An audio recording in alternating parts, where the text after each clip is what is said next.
안녕하세요. 김태훈의 현명한 투자자 방송 시작하겠습니다.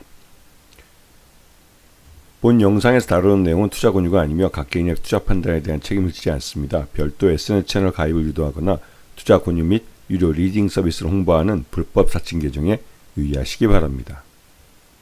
자, 오늘은 이 알래스카 LNG 그 가스관 사업에 대해 좀 말씀을 드리겠는데요. 이게 시장에서 굉장히 핫합니다. 이게 요즘 그 철강주들이 이 트럼프가 25%의 관세를 매기겠다고 했는데도 불구하고 급등을 하고 있는데요. 이 알래스카 지역이 바로 이런 미국 지역입니다. 그렇기 때문에 여기에 우리나라 철강이 들어가면 25%의 관세를 부과하게 됩니다. 그런데 이 알래스카 LNG 프로젝트 가스관 사업은 이 미국의 필요에 의해서 하는 거기 때문에 이럴 경우에는 알래스카 지역에 대해서 예외 규정을 두는 경우가 있습니다. 그렇게 되면 이 알래스카 지역에 수출하는 우리나라 이 강관이나 이런 철강들은 이런 혜택에서, 그러니까 관세에서 이런 예외를 인정받을 수 있게 되는 것이죠. 근데 중요한 점은 이 알래스카 LNG 가스관 사업은 이미 미국 기업들에 의해서도 이 시장 검토가 되었고, 이 사전 검토된 곳에서 이 LNG 사업, 이 프로젝트 가스관 사업이 경제성이 없다는 판단을 내렸습니다. 왜냐면 이 북극 지역에 있는 포인트 톰슨으로부터 이 수출이 가능한 항구가 있는 니키스키 수출 터미널까지 여기 이제 보시면 아시죠? 빨간색으로 되어 있는 이런 가스관을 이제 만드는 건데요. 이게 이제 만드는데도 꽤 오랜 기간이 걸리고, 왜냐면 이 지역이 일반적인 사람들이 사는 지역이 아닙니다. 거의 뭐 영구 동토층이라고 해도 과언이 아닐 정도로 이런 열악한 환경 내에 이런 가스관을 설치를 해야 되는 것이죠. 이 길도 엄청나게 길 뿐만 아니라 여기에 들어가는 총 사업비도 450억 달러에서 650억 달러 정도 들어간다고 하는데요.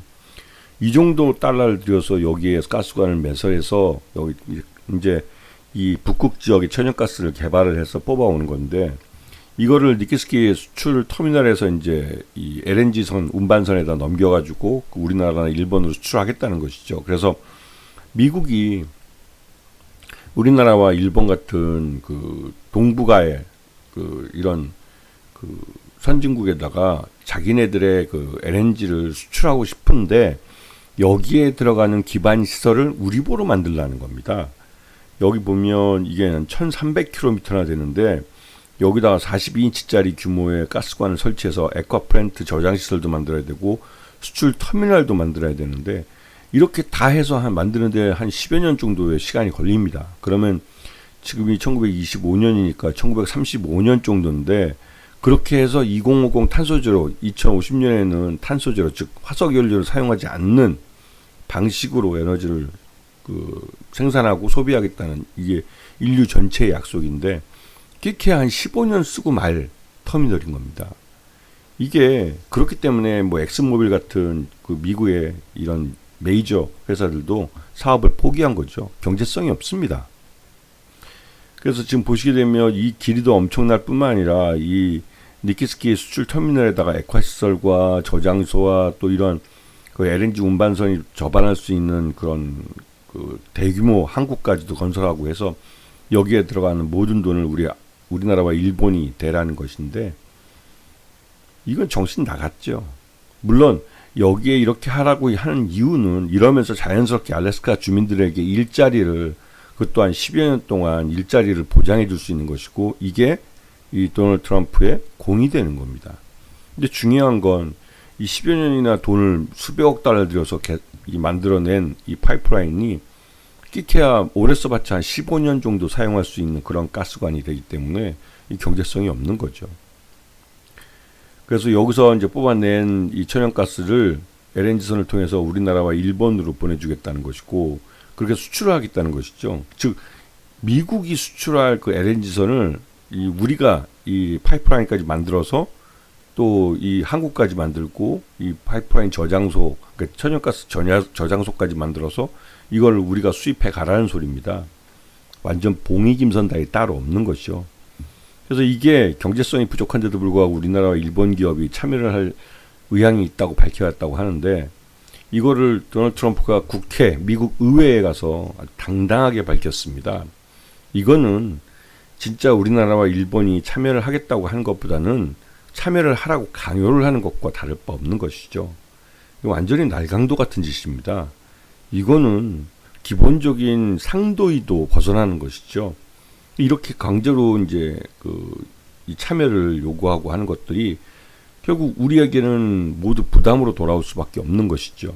이게 당장 이 트럼프의 어떤 관세 보복이나 이런 걸 피하기 위해서 하는 신용이라도 해야 될 텐데, 이게 하는 신용 하는데도 또 돈이 몇십억 달러 또 100억 달러 정도 들어가기 때문에 여기에 참여하게 되면 말 그대로 경제성이 없는데 돈을 쏟아붓는 거기 때문에 여기에 참여하는 회사들은 큰 손해를 볼 가능성이 큽니다. 예전에 우린 해외 자원개발 비리라는 걸 이명박 정부 시절에 한번 경험해 봤어요. 이명박 정부 시절에 이 해외 자원개발 비리라고 해서 엄청난 양의 돈을 해외에 쏟아부었지만 거기서 갖고 오는 자원 자체는 굉장히 적었습니다. 물론 여기에 대해서 이런 말을 합니다. 해외 자원 개발은 굉장히 위험성이 크기 때문에 성공할 가능성이 애초에 낮은 사업이다. 그렇게 낮은 사업이면 안 하면 됩니다. 그런데 우리가 꼭 그 자원이 필요하기 때문에 꼭 해야 된다. 이게 무슨 햇소리입니까? 그 당시에 이명박 전 대통령이 경북 출신과 또 고려대 출신, 또 소망교회, 또 현대그룹 출신 이러한 이 자기의 인맥을 석유공사나 광업자원공사, 그다음에 가스공사의 사장으로 앉혀가지고 이 공기업들의 내부 자금을 이용해서, 즉 국민들의 혈세를 갖고 어떤 해외 사업을 한다고 하면서 여기서 엄청나게 돈을 빼먹었어요.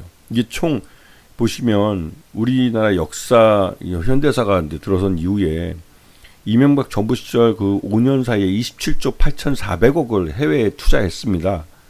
그리고 이렇게 엄청나게 투자해서 여기서 벌어진 돈이 단 1, 2조 얼마밖에 안 돼요. 나머지는 다 손실입니다. 이 보면 이 전두환, 노태우, 김대중 정부 한 12년, 20년 되는 기간 동안 우리가 4조 9,800억을 여기다가 해외 자원개발에 쏟아부었고, 이때도 거의 대부분 이 큰 자금을 대우그룹에서 이 미얀마 가스정 개발을 가장 많이 쓴 겁니다. 그리고 노무현 정부에서도 한 2조 9천억 정도 사용을 했고요. 이게 이제 미얀마 가스전에 관련된 거 연장선상에 있는 것이죠. 그러면서 이 이명박 정부 시절에 했던 27조 8,400억의 해외 자원개발 자금은 돈이 우리나라에서 해외로 빠져나간 국부 유출권입니다. 해외로 나가는 순간부터 우리 검찰은 이걸 수사할 수 있는 어떤 권한도 없고 또 수사할 수 있는 능력도 안 됩니다. 대표적으로 지금 현재 대통령이 있는 양반 윤석열이가 이 수사를 했지만 결국은 수사를 하는 둥 마는 둥에서 면죄부를 줬어요. 그래서 당시에 이 해외 자원개발 비리로 조사받은 사람들은 대부분 다 처벌되지 않았습니다. 말 그대로 성공한 해외 자원개발 비리라고 할 수가 있죠. 여기서 이제 포스코가 참여한 내역을 보면 지금 이제 포스코 인터내셔널이 된 마다가스카르 암바토비 니켈 광산, 이게 니켈 값이 굉장히 오를 때는 이거 봐라 성견지명에 있지 않냐 했지만 실제로 이거는 사업성이 별로 높지 않아서 니켈 가격이 굉장히 올랐을 때는 잠깐 가동을 했지만 그 이후로는 흐지부지예요. 그 생산 자체도 니켈 가격이 다시 또 올라갔다 떨어졌기 때문에 이거는 경제성이 있는지 없는지도 의문인 것이죠. 그리고 이 호주의 이제 광산 이런 것들도 여전히 개발 중이고, 이 브라질의 니오분 광산 회사의 지분 5%를 인수한 것이 5%이기 때문에 별 의미 없습니다. 전체적으로 그 배당을 주면 받고 배당을 안 주면 받지 못하는 그런 수준이죠. 그리고 볼리비아의 리튬 배터리 사업에 대해서 이거는 시작하자마자 바로 그냥 실패했죠. 돈만 들어가고 돈이 그냥 해외로 빠져나가고 사라져 버렸어요. 그 광산 이건 좀 20% 정도 지분이라 그래도 좀 배당을 좀 받은 걸로 알려져 있죠. 그리고 그 호주 로이일 광산 이것도 꽤 오랫동안 개발을 했고, 호주라는 나라가 그래도 그렇게 후진국은 아니기 때문에 그 나름대로 실체가 있는 광산으로 알려져 있었고, 그 캐나다의 아르셀미탈 그 철광석 광산 지분 인수한 거 이것도 15% 애매하게 이렇게 인수했어요. 근데 여기에 들어간 돈은 다 포스코 내부 자금으로 한 겁니다. 그래서 이러한 사업들을 벌이기 위해서 포스코가 기존에 이제 이명박 전에는 35개 계열사가 있었는데 이 이명박 시절에 35개의 신규 계열사가 만들어졌어요. 그리고 그 35개 해외 자원 개발을 위해서 만들었던 계열사들은 그 다음 그 대통령인 박근혜 임기 시절 4년 동안 모두 폐업되거나 M&A를 통해서 정리가 돼서 다시 이 이명박 이전에 35개 계열사로 축소됐습니다. 그 포스코가 그만큼 내부 유보율을 다 탕진을 당했죠. 그래서 이때 유명했던 말이 영포회라고 윤석열의 그 형님, 그 양반이 그 가까이 지냈던 인사들, 그 인사들이 만든 뭐 모임이라고 그러는데 그 영포회가 이 포스코를 약탈했다는 말까지 있었죠. 자, 그때 당시에 장인화, 그 지금 현재 포스코 회장인 장인화 씨가 그때 이제 그 신사업 실장을 했습니다. 그러면서 이제 해외 자원개발 사업을 뭐 이 사람이 참여해서 주도적으로 했다는 의혹이 있는 것이죠. 그래서 그때 포스코가 말 그대로 내부 유보율을 거의 다 탕진하고 거의 껍데기만 남은 그런 회사가 되다시피 했다는 말이 있을 정도로 아주 만신차이가 됐습니다. 근데 그랬던 인사가 2023년에 지금 다시 포스코 회장으로 컴백을 한 것이죠.